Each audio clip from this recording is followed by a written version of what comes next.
Wesley, is Canada taking seriously its national security threats posed by the Chinese government, do you think?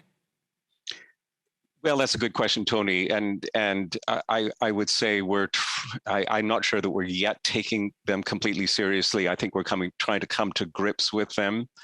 We're really having to pivot in this country, as is the case with many of our close allies, to a pretty radically changed threat environment where we have to be concerned by things like pandemics, by things like climate change, security impacts, technological disruption, and above all, have to start thinking about economic insecurity. I mean, I think this is going to be a big driver of national security policy going forward. So we've tended to take, with regard to national security review, a kind of case-by-case approach, which I don't think, which can mean that we don't have a strategic framework for thinking about these issues.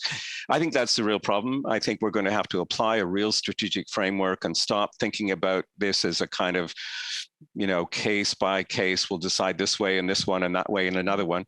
And also to, keep in mind with the whole point of national security review is not necessarily to completely disallow foreign direct investment.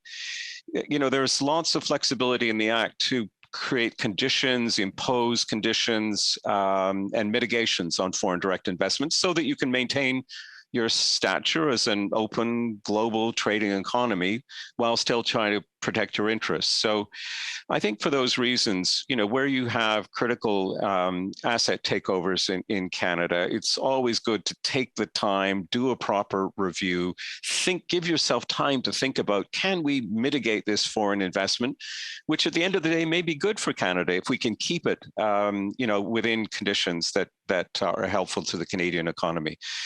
But if you rush through the initial review period, there's a limit of 45 days on that, and you can't quite decide what to do next and just let it go. I just think that's the wrong kind of policy.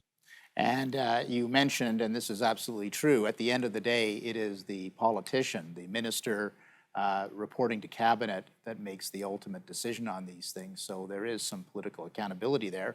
And it's the same federal government that did sign a memorandum of understanding with the U.S. government on critical minerals, mining, and technology to make it basically an industry of interest when it comes to supply chains and national security. And yet we don't see any of those at play here. Yeah, again, it's one of the puzzles in this particular, in the case of the Lithium takeover. And we've been working with the United States since 2019 on kind of trying to secure critical mineral supply chains and think about joint action with the United States. That's not to say that Canadian policy will be dictated by the United States, but we have interests in common, clearly. And it'd be good to work with the United States. Who knows what attention Washington is paying to this particular takeover among many, but it just sends the wrong signal, I think. Right. Do you think this will have an impact on Canada-U.S. relationship then? Not necessarily this one case, but if it looks to be setting a pattern where we're saying one thing, that we take critical minerals seriously and understand the fragilities of the supply chain, but on the other hand, do nothing to try and advance Canadian interests, that will certainly send the wrong message. Are you yourself keeping an eye on other potential foreign investment reviews, or are you kind of reacting to what you hear about?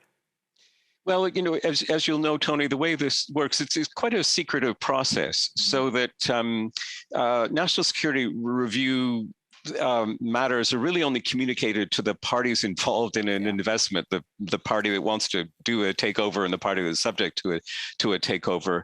And the government doesn't release much in the way of details about its consideration. So inevitably, I think commentators are forced to be reactive, although you can always add the spice of suggestion that we need to be more strategic about this going forward.